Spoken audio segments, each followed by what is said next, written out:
오늘 49번째 사도행전 강해를 하겠습니다.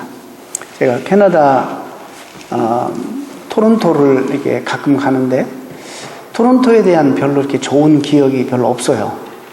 저는 그 해밀턴하고 나이아가라 폭포까지는 좀 좋은데 해밀턴에 가면 꼭 딱지 하나씩을 먹고 와요. 이상해요.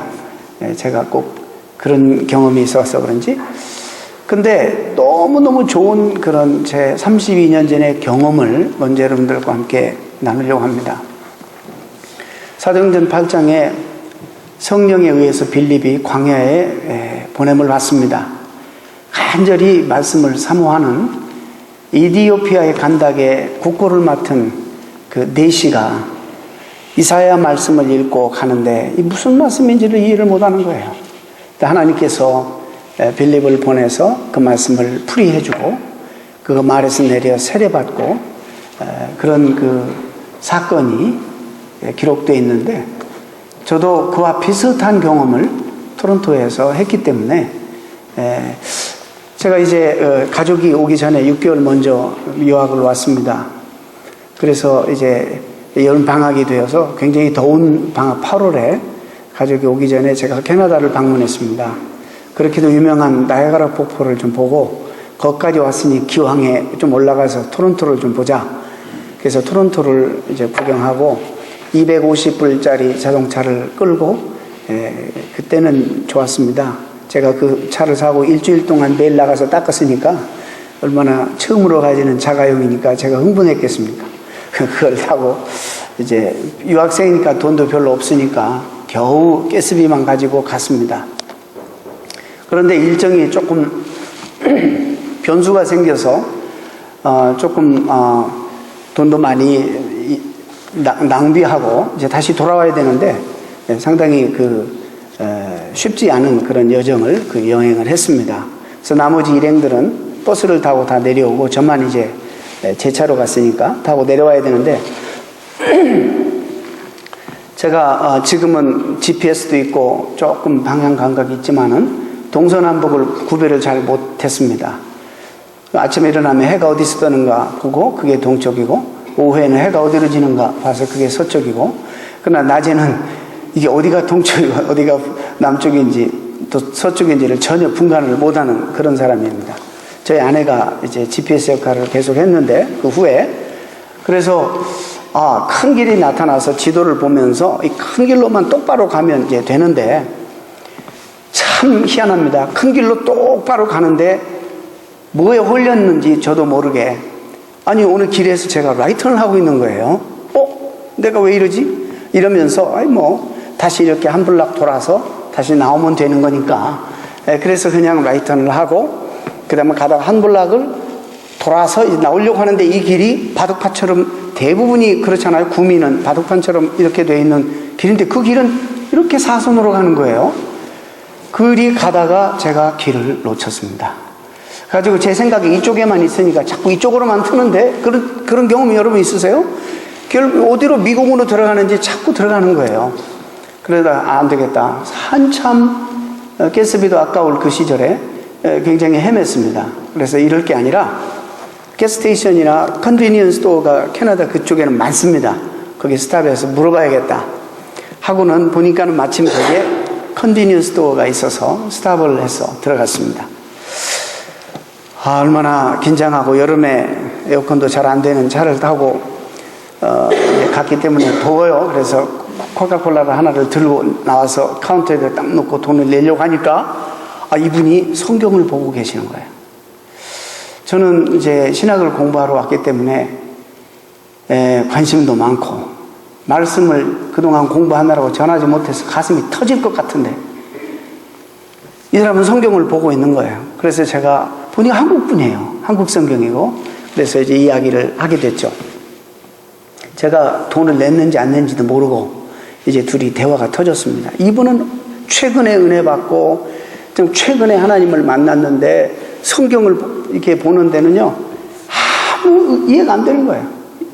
말도 안 되는 것 같고 뭔가 있긴 있는데 너무너무 이게 풀리질 않는 거예요. 그래가지고 너무 갈급하게 이러고 있는 터라 한 사람은 전하고 싶어서 가슴이 터지고 한 사람은 이걸 이해하고 싶어서 머리가 깨지는 이런 상황 속에서 딱 만난 거예요. 거기서 부흥회가 시작됐습니다. 얼마나 정말 열정적으로 가지고 있는 모든 것들을 열정을 담아서 쏟았습니다. 마른 스폰지가 물을 쏙쏙 빨아들이듯이 하나님의 말씀으로 그가 받을 때 여기서 역사가 일어났습니다. 놀라운 역사가 일어났습니다. 그냥 이 남자 아저씨가 어느새 눈물 콧물 쏟고 어느새 통곡을 하고 어느새 정말 저를 붙잡고 정말 아무리 바빠도 조금만 이것을 해결해 주고 가시라고 저를 붙잡고 놓아주지 않는 거예요.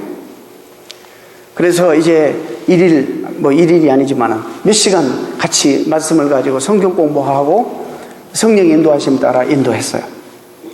그러고 난 다음에 저는 가야 될 길이 있기에 저는 이제 인사를 드리고 밖으로 나왔습니다. 잊을 수 없는 그런 사건입니다. 제가 그리 가려고 전혀 의도한 바가 없었고 길을 잃어버렸는데 길을 물어보려고 보니까 컨비니언스 스토어가 있어서 이거는 철저하게 하나님의 섭리 가운데 한 사람은 사모하고 한 사람은 못 지내서 가슴이 터지고 이런 이 두 상황을 하나님의 섭리 가운데 딱 만나게 하셨어요. 하나님의 역사가 일어나죠. 오늘 우리가 함께 읽은 이 본문 가운데 하나님의 섭리에 대해서 좀 말씀드리려고 합니다. 우리 인생을 살다 보면 내가 원하는 대로 인생이 그 방향으로 펼쳐지지 않고 길이 열리지 않고 원치 않는 반대 방향으로 길들이 열려서 굉장히 우리가 당황스럽고 또 그것 때문에 우리가 좌절할 수 있는 경험들이 있습니다. 사도 바울은 지금 자기가 원하는 길로 지금 가는 게 아니에요. 가는 곳마다 핍박과 박해에 부딪히고 또 물리적으로 그가 가고 싶어서 가는 게 아니라 쫓겨서 도망가듯이 밀려나가는 이런 상황 속에서 그러나 그가 분명히 믿는 게 있어요. 하나님이 대책이 있으시겠지. 하나님이 무슨 섭리하시는 바가 있으시겠지. 이런 믿음이 하나님에 대해서 있었어요. 정말 그가 그런 어려움과 핍박과 박해와 쫓겨남을 성마다 다니면서 그런 경험을 하게 되는데 그로 봐서는 인간적으로 봐서는 다 끝난 것 같고 다 좌절이고 다 그 상황이 사역이 반대를 받는 것 같지만 그보다도 더 탁월하신 우리보다 더 탁월하신 하나님이 뒤에서 배후에서 섭리하심으로 말미암아 꼭 만나게 할 사람을 만나게 하시고 꼭 하나님께서 만져주실 분들을 꼭 하나님께서 그를 통해서 통로로 삼아서 만져주시고 그들에게 임재하시고 찾아가시는 이런 하나님의 섭리의 도구로 쓰임받고 있다는 사실을 그가 깨달았어요. 그래서 그는 로마서에서 이렇게 고백해요. 하나님을 사랑하는 자, 곧 그 뜻대로 부르심을 입은 자들에게는 모든 것이 합력하여 무엇을 이룬다? 선을 이루게 하신다. 그가 고백했어요.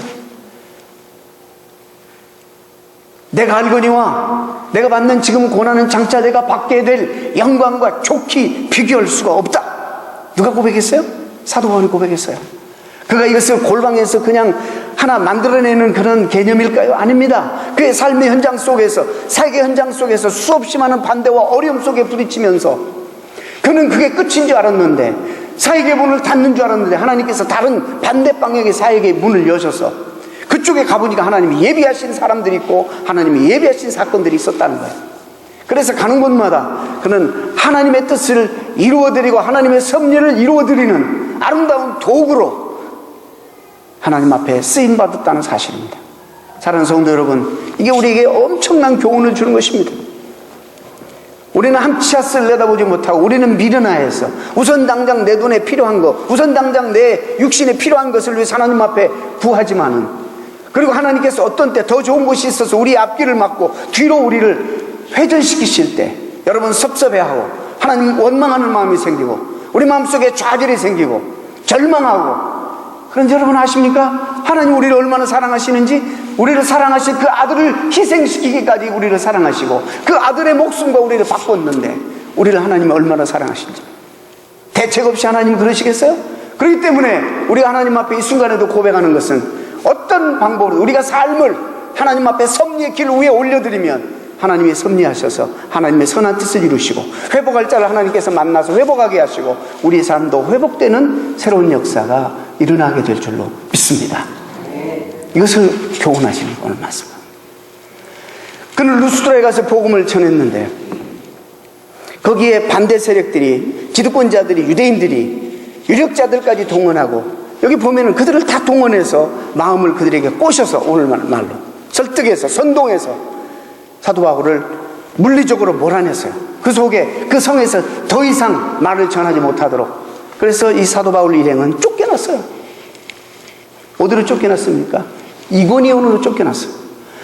이고니온 가서도 제일 먼저 회당에 들어가서 모여있는 유대인들에게 복음을 전했습니다. 말씀을 들은 반응이 딱 두 갈래로 나눠집니다. 말씀을 듣고 죽게 마음을 헌신하는 사람이 있는가 하면 오히려 더 마음이 악해져서 악한 마음을 가지고 사람들을 선동해서, 유력자들까지 선동해서 합법적으로 이를 죽이려고, 돌을 쳐서 죽이려고 하는 그런 위기 촉발의 상황으로 몰고 갑니다. 사도 바울이 가고 싶어서 루스드라로 간 게 아니에요. 거기서 쫓겨나서, 물리적인 어떤 힘에 의해서, 보이지 않는 어떤 힘에 의해서 쫓겨서 다시 루스드라로 갑니다. 가는 곳마다 이래요. 똑같은 일들이 벌어집니다. 어느 곳에 가든지 반대하는 자들이 극렬하게 반대하고 극렬하게 싫어해서 사도 바울을 죽이려고 하고, 어떤 때는 정말 돌로 쳐서 죽은 줄 알고 성 밖으로 내어 던지기까지 하는 일이 생겼어요. 왜 하나님이 이런 섭리를 하실까? 루스드라에 갔는데, 다른 곳에 갈 때는 사도 바울이 언제나 유대인 회당을 먼저 찾습니다. 가장 쉽게 유대인을 만날 수 있고 유대인들이 거점이 되어서 선교를 할 수 있기 때문이었습니다. 그런데 루스드라는 회당이 없어요. 왜 없느냐면 그곳은 로마 제국의 퇴임 병사들이 정말 정책적으로 주둔해 살고 있는 지역이었어요. 그러니까는 유대인들은 많이 거기에 거주하지 않았어요. 회당이 필요가 없었습니다. 그래서 어떻게 했느냐? 사도 바울은 우상을 섬기는, 허메와 스스라는 우상을 섬기는 그 지역에 가서 광장에서, 사람들 많이 보는 데서, 퍼블릭 플레이스에서 오픈리 하나님의 말씀을 전하기 시작합니다. 그때 하나님이 꼭 이를 통해서 만나고 싶은 사람이 있었어요. 누구? 나면서부터 안전뱅이. 여러분, 이게 제3자라 생각하지 마시고 정말 이게 나라 생각해 보세요. 내가 이 상황 속에서 우리 모두도 다 정말 어느 순간에 하나님 우리에게 찾아오셔서 우리를 만나 주셨기 때문에 오늘 우리가 이 자리에 있는 거예요. 이 루스드라에 어쩌면 사도 바울 일행이 그곳에 회당이 있었더라면 회당에 가서 당연히 갔을 거예요. 당연히 가서 말씀을 전했을 텐데, 그 회당에 특별히 유대인들 가운데 그 문화 속에서 장애인들을 경시하는 그런 문화가 있었기 때문에 그는 회당에도 들어갈 수 없는 사람이에요. 만약에 회당이 있었고 사도 바울이 회당에 들어갔다면 그런 말씀을 들을 수가 없었어요. 철저하게 하나님의 섭리하시는 거 보세요. 그곳에 보내시든지 그곳에 정말 하나님이 필요하고 하나님에 의해서 정말 터치를 받기를 원하시고 하나님에 의해서 고침받고 새 생명을 얻고 영생을 누리길 원하는 한 영혼이 기다리고 있었어요. 사도 바울은 물리적인 힘에서 그곳에 왔습니다. 복음을 전했는데 아무리 복음을 전해도 그 자리에 와 있지 않으면 무슨 일이 일어나겠어요? 그런데 하나님이 철저하게 또 섭리하셔서 그 사람을 사도 바울 앞에 갖다 놓았어요. 사도 바울이 복음을 전합니다. 바울의 말하는 것을 듣거늘 바울이 주목하여 구원받을 만한 믿음이 그에게 있는 것을 보고, 지난주 말씀과 좀 연관해서 말씀드리면 하나님의 말씀을 정말 하나님의 말씀으로 듣는 스펀지가 마른 것이 정말 물을 빨아들이듯이 그의 온 정신과 온 마음을 모아서 바울의 입술을 통해서 선포되는 하나님 말씀을 집중하여 경청하는 그 모습 속에서 구원받을 만한 믿음이 그에게 있는 것을 사도 바울이 보았다는 거예요. 여기서 우리말에는 번역이 안 됐어요. 영어에도 he라고 인칭대명사가 있는데 우리말에는 번역이 안 돼요. 원어적으로는 그 사람이 누구? 나면서부터 안진뱅이 된 사람이 누구? 하나님이 철실히 필요한 사람이 누구? 하나님의 은혜를 사모하는 그 사람이 절망 가운데 태어나서 절망 가운데 살다가 절망 속에 죽을 수밖에 없는 그 사람, 하나님이 그 인생에 개입하지 아니하면 절망으로 끝이 날 수밖에 없는 이 사람, 그 사람이 누가? 그 사람이 사도 바울의 입술을 통해서 선포되는 하나님의 말씀을 빨아들이듯이 집중하여 주목하고 이 말씀을 듣는 거예요. 제가 지난주에 말씀드렸죠. 하나님의 말씀으로 우리가 받아들일 때 우리 가운데 어떤 역사가 일어나게 될지 말씀드렸습니다. 역사가 일어납니다.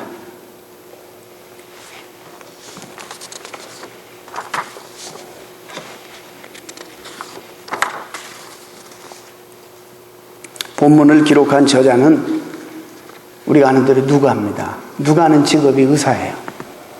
의사이기 때문에 이것을 자세하게 기록함으로써 그 의도가 그 당시의 의술로, 의학으로 도저히 치료가 불가능한, 이 사람은 이렇게 태어났어, 이렇게 살다가 이렇게 죽을 수밖에 없는 이런 운명 지어진 이런 인생이라는 거예요. 고칠 수 없는 사람, 나면서부터 안전병이 되어 걸어본 적이 없는 사람. 근데 바울이 말하는 것을 듣고 바울이 주목하여 구원받을 만한 믿음이 그에게 있는 것을 보고, 여러분, 바울이 보았다.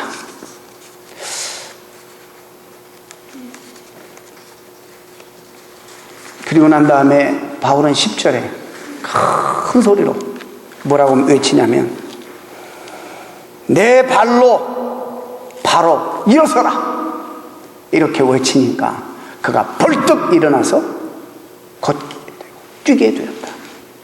이런 말씀이 나옵니다. 여러분, 왜 바울의 눈에 하고 많은 사람들 가운데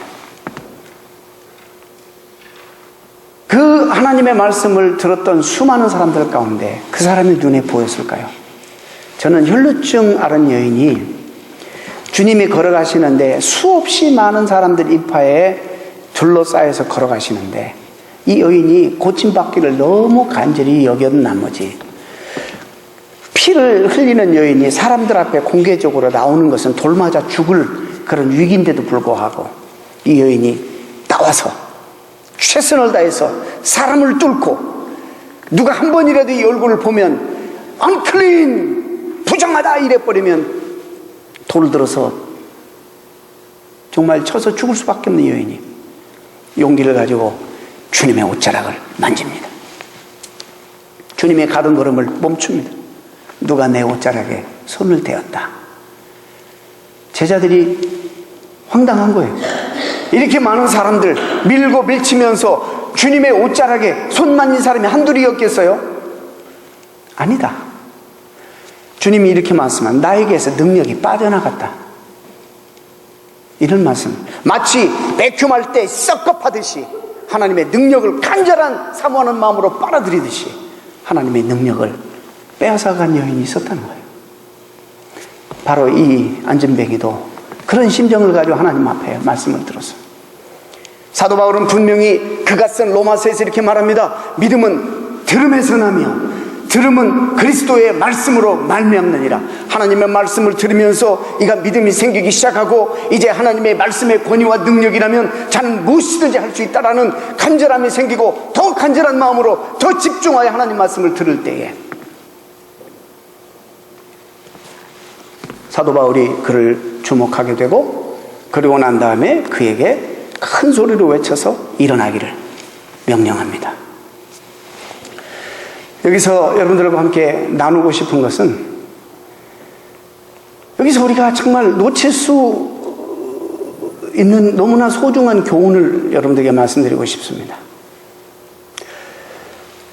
우리가 잘못하면 이 현장에 가서 그를 주목하고 사도 바울 이름이 나오니까 그에게 명해서 그를 일으킨 사도 바울이 정말 우리에게 위대하게 보이고 정말 그에게 우리의 시선이 멈출 수 있는데, 여러분, 사도 바울은 우리와 똑같은 성정을 가진 사람입니다. 그 뒤에 보면 이 사건으로 인해서 그를 신처럼 여기려고 하는 이것 때문에 사도 바울이 얼마나 괴로워서 옷을 찢으며 정말 겸손해서 그랬을까요? 아니거든요. 사도 바울은 알았어요. 나는 주께서 하신 일이지 내가 한 일이 아니고 나는 단지 도구로만 쓰임받았을 뿐이라는 사실을 누구보다도 잘 알았어요. 그렇다면 사도 바울이 주목한 것은 지금 이미 이 자리에 와 계셔서 그를 응시하고 계시는 주님께서 그 눈을 통해서 그를 보시고 그 입을 통해서 그의 말씀을 선포하시고 그를 하나님 말씀으로 받는 그에게 주님께서 그 입술을 통해서 외치시는 것이고 선언하시는 것. 그 말씀을 들은 이 안전뱅이는 그 말씀의 능력을 믿고 일어납니다. 누가 하셨어요? 주님이 하셨어요. 사도 바울은 단지 도구로 쓰임받았습니다. 우리의 시선이 주님에까지 가야 돼요. 이건 다 주님이 하신 일이에요. 사도 바울이 한 일이 아니에요. 다음 주간에 계속 설명이 됩니다만은 사도 바울은 사도 바울이 한 것이라고 생각하는 이들 때문에 너무너무 충격을 받습니다. 얼마나 충격받는지 옷을 찢고 도망다니. 사랑하는 성도 여러분, 오늘날 우리 주변에 이런 힐링 미니스트리를 많이 하는 교회들과 사역자들이 많이 있습니다. 성도들, 사람에게 시선이 집중되면 안 됩니다.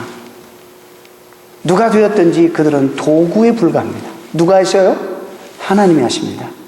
믿으십니까? 하나님이 하십니다.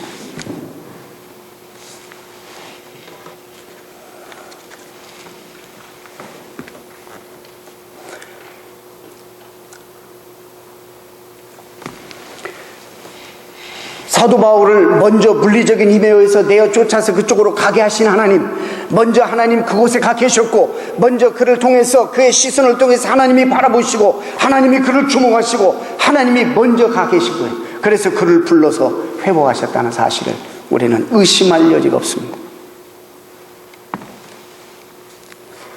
이와 똑같은 사건을 우리는 사도행전 3장에서 볼 수 있어요. 성전 미문에 그 자리에서 앉아서 늘 구걸하는, 나면서부터 안전뱅이가 늘 성전 미문에서 구걸합니다. 어느 날 그를 불쌍히 여겼던 하나님께서는 그에게 나타나십니다. 누구를 통해서? 베드로와 요한을 통해서 나타나십니다. 누가 나타나세요? 하나님이 나타나십니다. 나타나셔서 그날도 아무런 눈동자에 힘도 없이 흐리멍텅하게 한 푼 줍쇼. 이럴 때 하나님께서 베드로의 입을 통해서 나를 주목하라, 나를 주목하라 말씀하십니다. 주목하거늘 베드로의 입술을 통해서 하나님 말씀하십니다. 나는 은과 금은 내게 없거니와 내게 있는 것 예수 나사렛 예수 그리스도 이름으로 명하노니 일어나 걸으라 하면서 오른손을 붙잡아 일으키니 그가 이렇게 쓸 뿐만 아니라 걷고 뛰면서 하나님을 찬미하게 되었다. 누가 가셨어요? 하나님이 가셨습니다. 여러분 각자에게 어떤 방법을 통해서 여러분 누구를 통해서 하나님의 복음을 전했는지, 어떤 과정을 통해서 이 자리에 오게 됐는지, 그 모든 과정들은 하나님이 통로로 사용하신 것이고 하나님이 직접 여러분을 응시하시고 직접 여러분 삶에 개입하시고 직접 여러분 삶에 하나님이 뛰어 들어가셔서 간섭하셔서 여기까지 오게 하신 것입니다. 하나님이 하신 것입니다. 누구를 통해서? 사람을 통해서, 환경을 통해서. 이 모든 것들을 하나님이 도구 삼아, 통로 삼아 하나님이 직접 여러분을 만나신 겁니다. 안진뱅이와 베드로의 눈을 통해서 찾아오신 주님의 시선이 맞부딪히는 순간에 역사가 일어나는 것입니다. 이 안전뱅이와 사도 바울의 시선을 통해서 하나님의 주님의 시선이 그와 마주치는 그 순간에 역사가 일어나기 시작합니다. 능력의 역사가 일어나기 시작합니다. 어느 날 주님이 유대인들이 별로 가기를 꺼려하는 여리고를 갑니다. 주님은요, 그곳에서 만날 사람이 있었어요. 꼭 주님을 필요로 하는 사람, 세상에 부귀영화를 다 가지고 엄청난 사회적인 지위, 세리장 삭개오가 살고 있었는데, 이 세상의 모든 걸 가지고 행복의 조건을 다 갖추었는데 그 마음에 불안과 공포와 두려움과 행복이 없어요.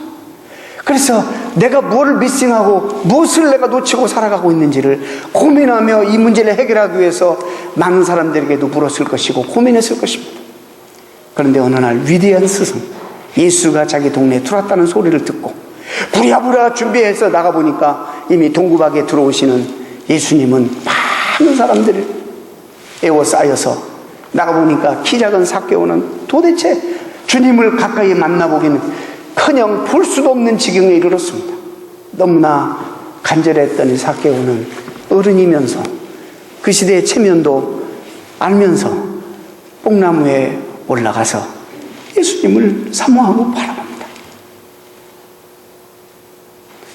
모든 행렬과 함께 지나갔은 예수님이 행렬을 멈추시고 자기를 바라보시니까 삭개오를 바라보시면서 삭개오야, 내려와라. 내가 오늘 너에게 너희 집에 유하해야 되겠다. 주님이 찾아가실 때 신앙이 시작되는 겁니다. 주님의 시선이 먼저 우리에게 고정되고 우리를 정말 주님께서 주목하시기 시작하시는 그 순간부터 역사가 일어나고 새로운 인생이 시작되고 신앙생활이 시작되는 것입니다. 삭개오에게 주님이 찾아가셔서 놀라운 새로운 삶을 시작하게 만드셨습니다.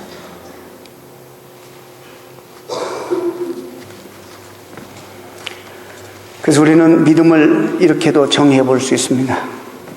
믿음은 우리에게 먼저 찾아오셔서 우리를 주시하시고 계시는 주님의 시선에 우리의 시선을 고정시키는 것이 믿음이다. 우리가 세상을 바라보고 살다 왔습니다. 우리의 믿음의 성장이 뭐냐? 세상을 바라보고 썩어질 것을 바라보고 살던 우리의 시선을 다시 한번 주님에게 고정하고 주님의 시선과 다시 맞추는 것이 우리의 믿음 생활이고 이 믿음의 성장입니다. 무엇을 보고 살아가십니까? 젊은 남녀가 만나서 좋아하고 사랑하기 시작하면 우리는 어떤 표현을 쓰냐면 둘이 눈이 맞았다, 이런 표현을 씁니다. 둘이 눈이 맞았다. 젊은 남녀가 사랑한 마음으로 둘이 딱 눈이 맞을 때 사랑의 불꽃이 튀기기 시작하는 것입니다. 우리도 예수 그리스도의 눈과 우리의 시선이 마주칠 때 영적인 스파크가 일어나야 되는 거예요. 이때부터 신앙생활이 시작되는 거예요. 이때부터 새로운 삶이 시작되는 거예요. 사랑하는 성도 여러분, 하나님께서 우리를 얼마나 사랑하시는지 여러분 잘 아십니다. 우리도 주님과 눈이 맞아야 합니다. 그래서 새로운 인생을 살아야 합니다. 이미 그렇게 사시는 여러분들 계십니다. 계속적으로 세상에 향하는 우리의 시선을 자꾸 떼어서 주님에게 맞춰드리는 이것이 바로 믿음의 성장이라고 생각합니다. 우리는 소원을 가져야 돼요. 그가 하지는 않았지만 여러분, 베드로가 무슨 능력이 있어요? 그가 가진 것이 뭐가 있었으며 그가 배운 것이 뭐가 있었어요? 그를 아무리 주목해 본들, 수백 번 수천 번 주목해 본들 무슨 역사가 일어나겠어요? 시간 낭비일 뿐 아무런 역사도 일어나지 않습니다. 그럼 그를 통해서 역사하시는 하나님을 우리가 만날 때, 바울을 통해서 역사하시는 하나님을 우리가 만날 때 우리가 기대할 수 없는 놀라운 역사가 우리 가운데 일어난다는 사실을 기억하시고, 우리에게 두 가지 소원이 있어야 됩니다.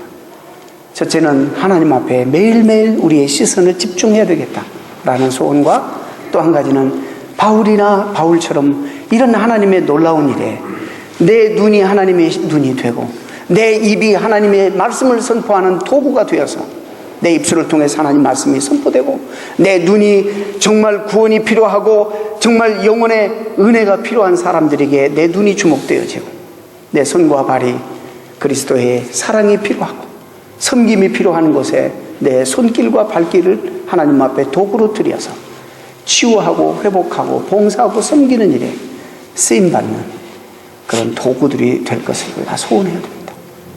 그래서 우리 모두가 다 믿음 안에서 하나님이 원하시는 아름다운 세계를 향해서 정말 나는 모르지만 그래서 매일매일 우리의 말씀 따라 순종하는 우리의 삶이 말할 수는 없지만 하나님의 신비로 엮여지는, 하나님의 신비로운 삶으로 엮어지는 매일매일의 그런 풍성한 삶이 되어서 수없이 많은 간증과 감사의 조건들을 우리들이 나누면서 풍성하고 부유하게 한평생을 살아가는 여러분 되시기를 주님의 이름으로 축원합니다.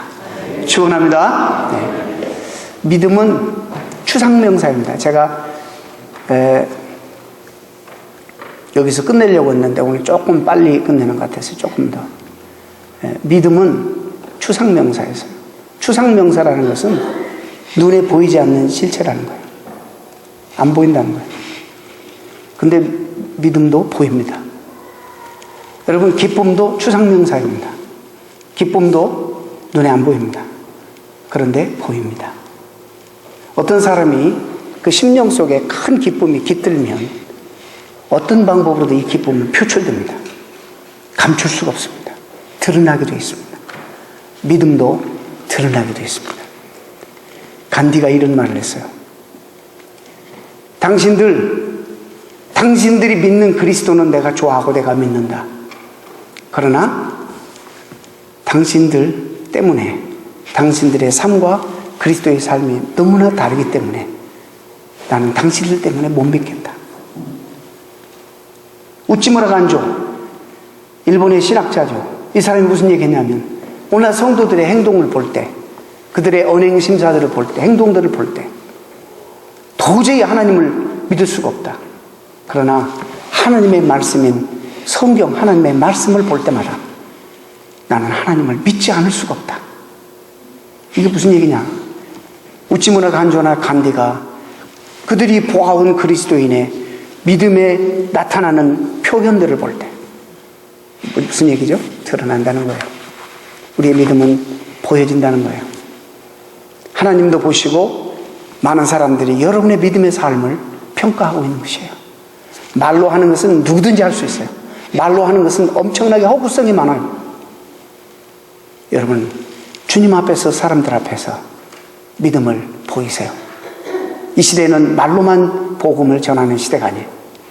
We are sick and tired. 네. Show me the gospel. 당신의 삶으로 복음을 보여주세요. 이런 시대에 우리가 살아가고 있습니다. 이 귀한 일들의 사역에 하나님 앞에 쓰임받는 여러분 되시기를 축원합니다. 기도하겠습니다. 하나님 감사합니다.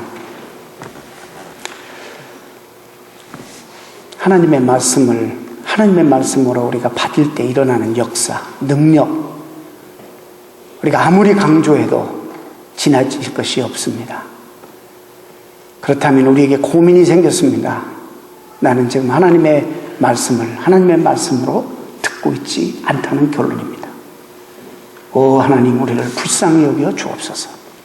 우리의 삶 속에 이런 능력이 필요하고, 우리의 삶 속에 정말 하나님이 나에게 처음 찾아오셨을 때 내 부족한 눈, 감히 눈을 들어 하늘을 우러져 보지 못할 만큼 허물 많고 부족한 눈, 그러나 주님이 사랑의 눈으로 나에게 찾아오셔서 시선을 맞춰주셨을 때 나는 용기를 얻게 되었고 새로운 삶으로 인도함을 받게 되었고 진정한 기쁨과 평강이 무엇인지를 알게 된 것처럼 매일매일 주님은 그 사랑의 시선으로 우리를 주목하고 계시고 우리에게 오셔서 우리를 바라보고 계시는데 우리는 늘 그분의 시선을 외면하고 세상만을 바라보고 살아갑니다.